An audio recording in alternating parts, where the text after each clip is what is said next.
no próximo bloco. Agora conversamos com a Marilena Loureiro, que é professora da UFPA, pesquisadora e coordena o GEAN, que é o Grupo de Estudos em Educação, Cultura. Esse grupo completou agora 20 anos, né, de que foi criado. Um trabalho super importante. Convidamos a professora Marilena para bater esse papo conosco. Foi feito um evento, inclusive, na semana passada, né, para debater essas questões relacionadas à Amazônia, à educação ambiental e falar desse grupo. Professora, eu queria primeiro agradecer por ter vindo, dar parabéns, né, aos 20 anos do grupo, do GEAN. Mas eu queria saber do iniciozinho dessa história, como é que ele começou, a senhora está à frente, quer dizer, faz parte, integra já, me parece que desde o início. Como é que surgiu essa ideia, como é que vocês criaram esse grupo e como ele foi crescendo, né? Então, eu queria cumprimentar a todos, obrigada, Renata, pela oportunidade de estar aqui, conversando um pouquinho sobre a trajetória de uma iniciativa nossa, no campo específico da educação ambiental, ou seja, desde o início, no final dos anos 90, o que nos motivava era a construir respostas em torno de que lugar é esse que a educação tem que ocupar para o enfrentamento dos nossos grandes dilemas, dos nossos grandes problemas socioambientais, pensando realidade amazônica, pensando nossas dimensões locais, mas na relação com os movimentos internacionais também, né? Quer dizer, que educação é essa? Como é que a gente precisa se colocar para responder aos nossos dilemas e que dilemas são esses? E inicialmente do ponto de vista da universidade, né? Que em geral recebia críticas na relação do seu quase distanciamento da realidade, né? Aquela coisa da retórica academicista que nem sempre está num diálogo com a vida, né? Então nossa preocupação desde o início, na consequência dos movimentos nacionais e internacionais em torno de pensar respostas aos problemas ambientais na Amazônia, era dar conta de, primeiro, olhar para o que nós fazemos na universidade, né? Então, assim, na consequência de todos os movimentos, pós-ECO 92, na aceleração da necessidade de pensar a educação ambiental, os movimentos mundiais, né, nos clamando a essa convocação. Então, a ideia era pensar o que a gente está fazendo como universidade, como curso de pedagogia, que é onde nasce o grupo de estudos e pesquisa em educação, cultura e meio ambiente, para o enfrentamento disso tudo, né? Então, um grupo de professores da universidade, da UFPA, inicialmente pensando a própria realidade do curso de pedagogia, começou a se organizar nesse sentido, né, da construção de estudos e pesquisas que, primeiro, nos dissesse o que a universidade vem conduzindo nesse campo. Vocês conhecem a UFPA e sabem que a gente tem uma trajetória nesse campo. A gente pode exemplificar com o Núcleo de Altos Estudos Amazônicos, o NAIA, que é o nosso locus de excelência privilegiada para pensar como núcleo de ação respostas à necessidade de sustentabilidade para a Amazônia, né? E outros núcleos correlatos, outras iniciativas de pesquisadores e grupos isolados. Então, bem no início, no final dos anos 90, nos preocupava a construção desse mapeamento das nossas trajetórias na relação com essa temática e como essas trajetórias nos levavam a gerar essas respostas possíveis do ponto de vista não só do estudo acadêmico, da pesquisa estrito sensu, mas dessa pesquisa associada a campos de ação prática, né? De olhar para a vida e de chegar nas comunidades e tentar dialogar com a realidade desses sujeitos amazônicos. Porque né? foi mais ou menos e é desse lugar que surge. Aí que surge o grupo. Exatamente. Mas foi mais ou menos há 20 anos, então, que surge esse estudo, esse campo de estudo, quer dizer, da educação ambiental, que começou a se falar disso com mais frequência, né, que adensou esse estudo aqui no Brasil. Eu diria que sim. Em termos mundiais, a gente vem desde o início dos anos 70. Mas aqui no Brasil foi né, mais... com as grandes conferências mundiais, mas no Brasil... A realização, né, do evento mundial, a ECO 92, é uma marca bem central do início dos anos 90, né, e que começou a mobilizar não só estudiosos, não só a pesquisa científica, mas os movimentos na relação com isso, né, os movimentos ambientalistas, a compreensão de que não era mais possível dar conta de enfrentar a realidade sem a problematização das questões socioambientais, né?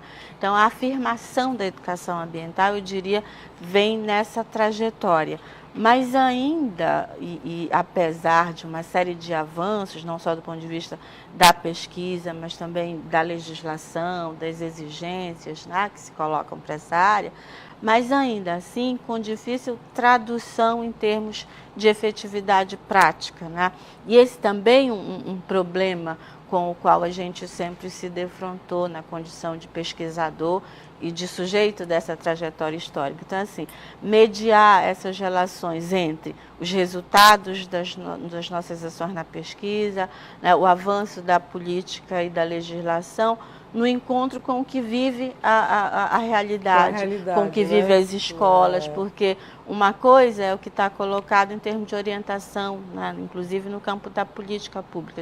Pós-92, por exemplo, depois da criação do Jean, né, da Política Nacional de Educação Ambiental, 2002 regulamentada, e uma série de consequências posteriores, as exigências, né, desde a Constituição de 88, que as escolas tenham educação ambiental, que os sistemas de ensino, de um modo geral, que tenham discussões relativas à educação ambiental. Mas essa exigência ela vem se consolidando de forma ainda muito pontual, né? Alguns diriam episódica, ao sabor do interesse desse ou daquele gestor que avança mais nas escolas, ou menos, né? Pensando escola, pensando os sistemas de um modo geral. Então, a universidade ela se coloca como corresponsável nesse né, do ponto de vista da ação formativa, né, de que falava... Já que ele nasceu no curso de pedagogia, exatamente, na Faculdade de Pedagogia da UFPA, exato. Né? Mas já nasce por força da própria temática, né, com um caráter interdisciplinar. Então, a gente conseguiu, numa reforma curricular, construir o que a gente, na época, chamou de núcleo eletivo de educação ambiental. Então, um conjunto de disciplinas curriculares que estariam responsáveis pela formação daqueles profissionais interessados na discussão específica da educação ambiental. E quais são essas disciplinas? A partir da pedagogia. Disciplinas que vão desde a discussão sobre teoria do desenvolvimento e meio ambiente, com foco na análise... na pedagogia? Na pedagogia, desde a análise política, econômica, sociológica, para poder chegar na compreensão do fenômeno educativo, a ecologia, biodiversidade, educação e problemas regionais e fundamentos teóricos e metodológicos da educação ambiental. Que é para o professor saber lidar com isso em sala de aula, né? Como ele aborda esse tema, para professores, né? Perfeito, para a formação em pedagogia, mas para esse núcleo, ele de forma muito interessante, eles chamam das outras licenciaturas, das outras formações. Então, desde o início, a gente sempre, nas discussões dessas disciplinas, e elas serão abertas, o são ainda, a participação de outros alunos, de outros cursos, das áreas não das licenciaturas. A gente tem uma força muito grande na engenharia sanitária e ambiental, por exemplo, as ciências naturais, a oceanografia. Então, uma perspectiva bem interdisciplinar. Né? O né? A comunicação, eu sempre tiro antes da comunicação social. Né? E, inclusive, a gente, em alguns dos nossos programas, avançou para o conceito de educomunicação social. Né? Então, a gente tem essa preocupação com a comunicação vista como esse campo de articulação. Mas ia chamar atenção para uma coisa que para nós ainda é problemática, que apesar dos avanços visíveis, ainda se coloca como eletiva. Portanto, a gente não consegue ver a preocupação, seja com a educação ambiental estrito seja com o pensamento ambientalista de forma mais específica, na base curricular obrigatória da formação, por exemplo, desses nossos alunos. Hoje nós vimos avançando no campo dessas discussões, é uma obrigatoriedade legal que os projetos pedagógicos dos cursos, de um modo geral, tenham discussões desse matriz de nível superior. A gente está falando no cenário da universidade. Mas isso ainda não é muito ouvido, dada ainda uma compreensão, diríamos, minorizada da própria temática, né? Então, assim, o que a gente vem observando é isso, um avanço muito interessante, mas que ainda diz pouco, um pouco, né? ainda diz muito Até pouco do atendimento à necessidade desse campo. Que é um tema tão Perfeito. fundamental, né? Que deveria estar em todos os cursos de forma mais centrada, né? Perfeito. Gente, até porque o nosso estado é um estado que produz muito conteúdo nessa área. E estamos na Amazônia, Nós estamos na Amazônia. como a Sheila está falando. E né? que Essa aí- problematização tem que ter conhecimento. As Perfeito. pessoas precisam conhecer, né? Precisam interagir. Exatamente. E Pra entender compreender, a educação ambiental de forma mais ampla, né, mais professora? Quando a ampla. professora Ludetana vem aqui, que Exato. ela é a nossa debatedora, e às vezes vem, e ela viria hoje, Perfeito. infelizmente não pôde vir junto com a senhora, eu sempre digo para ela, Ludetana, fala um pouquinho desse conceito de educação ambiental, né? Ou de entender o meio ambiente, porque isso a gente devia já está meio naturalizado e a gente sempre Mas não tá, né? não está, parece né? uma A gente sempre Bernaldinho falando aparta, não é? É porque não é tão simples né? também, né? Porque existem muitas Não, mas coisas eu digo a assim que compreensão. deveria fazer muito parte da vida de essa todo questão mundo, da né? compreensão, Do meio da ambiente, compreensão que eu tô né? falando. é que é muito delicada, porque é mais difícil. nós, como sociedade, nós fomos constituídos numa relação de negação da natureza, né? Então, embora sujeitos na Amazônia, nós não nos relacionamos com essa construção identitária de sujeito amazônico, né? Quando eu digo isso, eu estou querendo tratar do ponto de vista da compreensão daquilo que me constitui na relação com a natureza, da qual eu necessariamente faço parte. Eu preciso me compreender como parte da natureza. Se isso não se dá, para mim vai ser mais fácil manter uma política negativa, manter política de degradação e achar que Cada vez isso mais distante, é né? natural, porque a minha busca está mais focada na coisa do crescimento econômico como sinônimo de desenvolvimento, na negação da dimensão ecológica, da compreensão da casa. E isso tem a ver com como eu penso o meio ambiente, né? Tem umas formulações do ponto de vista da teoria que tem algumas explicações para isso, né? Então, assim, a gente está sempre se colocando do lado de fora e a gente precisa agora enfrentar o problema de que não tem mais lado de fora, né? E que a responsabilidade é planetária, é de cada um de nós na relação com a construção coletiva. Então, assim, enquanto eu acho que o meio ambiente é alguma coisa que está fora, eu não vou me preocupar com a conservação ambiental. Eu vou achar que a educação ambiental é algo mais para diletantismo, elitismo, Passa né? tudo pela conscientização. É né? processo de sempre conscientização, associado a isso, né? né? E a insistência que a gente vem construindo. A professora Ludetana é das fundadoras do nosso grupo de pesquisa, né? Nós trabalhamos juntos esse tempo todo e a preocupação que a gente constrói sempre é tirar essa coisa minorizada que vai sempre aludir à educação ambiental como preocupação com recursos físicos e naturais ou a visão prescritiva, não joga lixo no chão, não faça isso, não faça aquilo. Claro que a gente trabalha e precisa trabalhar muito mais sensibilização que isso, né, no professora? sentido de que a gente não pode, né, incorrer nessas práticas, mas está para além disso. A nossa preocupação é de afirmar a educação ambiental com uma dimensão política, de construção de uma outra forma de pensar a vida, né? A gente falava ainda há pouco da ética nas relações com a comunicação.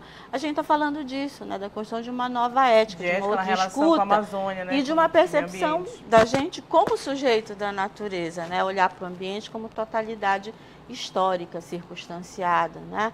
Então, assim, a gente vive as florestas e os rios, mas a gente é como se tivesse de costas para ela, né?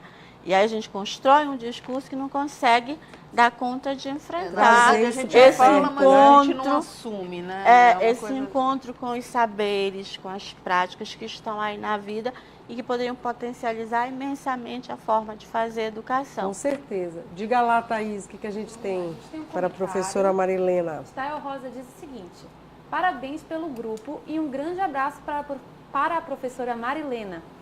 Os esclarecimentos foram ótimos. E a gente tem uma pergunta aqui da Aline Lima. Ela pergunta o seguinte, professora: as ações promovidas pelo Estado, Prefeitura e Governo em prol de uma educação ambiental para a comunidade escolar e comunidade em geral têm acontecido?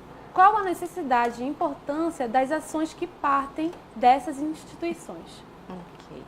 Acho que a gente pode fazer alusão a isso na relação com o que a gente vem acompanhando, né, do ponto de vista da política pública. Então, a trajetória da educação ambiental veio se constituindo nesse diálogo entre a universidade, entre o poder público, entre as demandas da comunidade. E nós vimos realizando uma série de ações nesse campo, mas que ainda não encontram, do ponto de vista das esferas de governo, diríamos assim, um grau maior de regularidade, né, e de inserção mais efetiva. Eu vou dar um exemplo. A gente conduziu uma pesquisa no meio dos anos 2000, uma pesquisa nacional, foi a última nacional, tem mais de 10 anos, em termos de tentar olhar o que era educação ambiental no Brasil. E os resultados eram um negócio assim, as respostas de todas as escolas brasileiras, né, porque vinham em encarte no censo escolar, então todo mundo respondia. E aí a gente chegou a um dado, falo a gente, Ministério da Educação, Ministério do Meio Ambiente, universidades, enfim, um conjunto de organismos, né, a partir do censo, que 94% das escolas faziam educação ambiental, né, respondiam afirmativamente e aludiam às práticas relativas a esse fazer, né? E na mesma resposta vinha apenas 8% aludiam a um fazer educação ambiental na relação com a comunidade. Aí a gente volta na origem histórica e teórica da educação ambiental, a gente vai compreender que ela emerge da problematização da realidade. Portanto, não existe educação ambiental que não seja circunstanciada numa relação com as dinâmicas, né, com os movimentos, com as dinâmicas das comunidades, pensando em escola também incrustada na comunidade. Aí a gente observou que isso é como uma incongruência, porque um dado de 94% é quase um dado de universalização, não é assim? Uhum. Então, todas as quase escolas total, brasileiras, né, fazem educação ambiental, mas Mas menos de 10% faz com a comunidade. Então, a gente quis saber que fazer era esse, né? E aí a gente chega a alguns resultados. Eu tive a oportunidade de, pelo Jean, coordenar essa pesquisa na região norte, né? A gente chega a resultados no sentido de que ela é feita em 3 modalidades mais específicas, ou seja, ou via projeto, ou via inserção temática, ou via disciplina específica, né? Mas, assim, isso ainda é muito pontual do ponto de vista do sistema. não traz a comunidade para pensar um projeto eu diria que a gente tem poucas experiências nesse sentido. Né? Apesar de, assim, o Estado do Pará tem iniciativas importantes, do Estado do Pará, por exemplo, que surge a primeira formulação, ainda no início dos anos 90, numa relação com o desenvolvimento comunitário, com as ilhas de Belém, que surge o projeto da Fundação Escola Bosque, no exemplo, verdade. que não era uma escola, mas era um polo que pensava em radiação de prática ambiental para toda a dimensão, né, de Belém e toda a sua região. E essa Escola Bosque, inclusive, teve no Amapá, aqui em Santana. E a gente fez disso uma outra ação para o Amapá. Então, o Amapá se dirigiu para essa mesma formulação. Esse é um bom exemplo que era de pensar projeto, uma unidade que não se fechasse em si, ela era referência, mas para construir uma lógica ampliada, né, de educação ambiental, desde a educação infantil até o ensino médio, né? E a gente tem outros exemplos, tipo as CIEAs, que viraram Comissão Interinstitucional de Educação Ambiental, só para esclarecer, né? É um instrumento de gestão da política pública de educação ambiental. A primeira iniciativa é do Estado do Pará. Então, a gente tem boas iniciativas, né, professora? Tem, mas professora, ainda eu tenho que acelerar um pouquinho. E eu falo devagar, né? Não é isso. Só para a gente concluir, já que vocês estão comemorando esses 20 anos, e eu sei que houve um evento grande na semana passada, se vai haver alguma outra coisa que a senhora queira divulgar dentro do grupo, algum evento que vocês vão fazer, uma iniciativa para a gente divulgar aqui, aproveitar e encerrar. Perfeito. Então, eu queria novamente agradecer. A gente tem feito uma série de coisas, não só no ensino de graduação, mas na pós-graduação, na especialização, quanto no mestrado, né, conduzindo pesquisa nessa área. Na extensão, uma série de cursos, a pergunta vinha em relação aos cursos ofertados. Então, a gente vem tentando dialogar com as escolas, com outros centros universitários, para a ampliação desse debate, né? Nós fizemos um evento que tentou fazer uma prestação de contas, mas imagina que isso tudo é uma confluência de muitas coisas juntas. Foram 3 dias de discussões, a gente teve colaboração de professores que vieram de vários lugares, grandes referências nacionais de educação ambiental, e a gente vai estar tudo colocando no nosso site, acho que vai aparecer em algum momento, né? Esse site é o resultado das publicações do evento. Aí a gente está mostrando que vão estar disponibilizando, né? A gente gerou para este evento 7 publicações específicas que dão conta do que foram esses cursos oferecidos em todo o estado do Pará e das perspectivas de futuro, né? Então, queria agradecer muitíssimo, dizer que é sempre um prazer falar de educação ambiental e daquilo que a gente vem vivendo ao longo de um tempo grande já, né? Obrigada. A gente é que agradece imensamente, parabeniza novamente, né, o Grupo de Estudos em Educação, Cultura e Meio Ambiente da UFPA, que é o GEAN, que a professora Marilena está aqui representando esse grupo, porque completou 20 anos, porque esse trabalho é importantíssimo. Eu agradeço muito, professora, por ter vindo.